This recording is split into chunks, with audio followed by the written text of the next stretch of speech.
What's up guys, Mike here, the Detroit Borg with a quick look at the Apple Pencil. This is an iPad Pro only accessory which retails for $99. This is far more than just a capacitive stylus. The Apple Pencil and iPad Pro are designed to work together.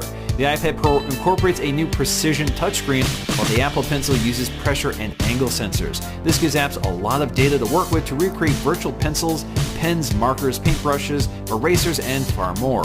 Now unboxing the Apple Pencil is a little like unboxing an Apple Watch. Once the plastic is removed, we'll find the tab along the side so we can slide out the tray.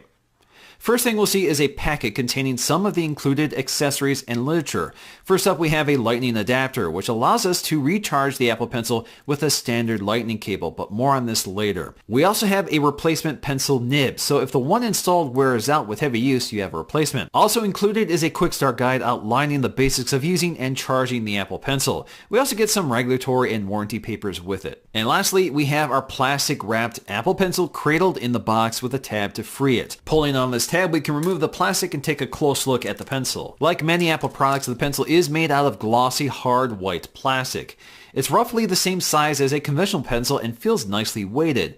Toward the top we'll find our Apple branding and a cap which hides the lightning connector for charging the internal battery. The connector is elongated to work with the iPad Pro's silicone case if you have that installed. Now if you look really closely, you also see the model number and serial number etched on the connector itself. The cap is held on magnetically and snaps into place fairly easy, but feels a little loose when you're gripping the pencil toward the top. The nib also has the same shape and geometry of a traditional graphite pencil. The nib simply twists off to reveal the tiny sensors underneath that measures pressure and angle. Incidentally, the Apple Pencil is weighted to one side so that it doesn't roll off a table, which also makes sure that the Apple Pencil branding is always facing upwards. The Apple Pencil is a Bluetooth device and needs to be paired to your iPad Pro to work. This is done simply by connecting the Lightning connector to your iPad Pro. You'll be prompted to agree to the pairing and you're all set to go. The Apple Pencil is also quickly recharged using the Lightning port on your iPad Pro, so there's no need to change the battery or keep a separate cable around for charging. Once fully charged, the Apple Pencil is good for about 12 hours of continuous use.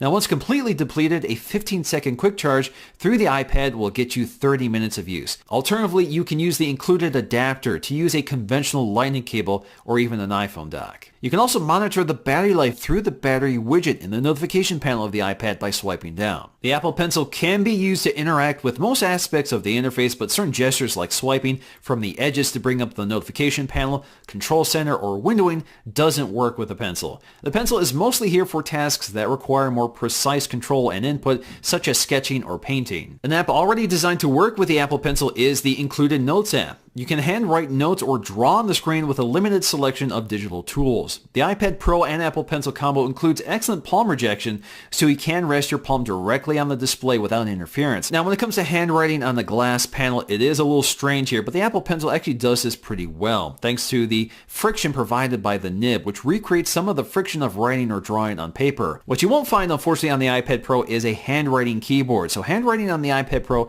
can only go so far. Now when it comes to drawing, the Apple Pencil detects pressure and tilt, which is used in countless ways depending on the app or digital tools you've selected. Now in the Notes app, you can see how the stroke of the line changes as you press harder or lighter on the pencil. Changing the angle allows you to widen the stroke for shading, and the combination of these gestures work together to digitally recreate the real world nearly seamlessly. You can also use your finger to interact with the display at the same time, and the display treats each input differently so it knows the difference. Now there are more powerful apps that give you far more tools to work with and recreate any number of utensils and materials, from oil paints to countless brushes and other tools. One of the best apps for pros right now on the iPad Pro is Procreate, which is only $6 in the App Store, and that app can take full advantage of the hardware and really exercise its capabilities. Unfortunately, I have none of the artistic abilities to fully demonstrate the capabilities of this hardware combination, which brings me to my next point. The Apple Pencil is only a value add if you're an artist or visual creator, like a photo editor. There's probably no better hardware combo for artists and creators right now than the iPad Pro with the Apple Pencil. For some, the Apple Pencil may seem oversized, but for me it fits my hand comfortably, and its size means it can be used to replicate other utensils like a paintbrush.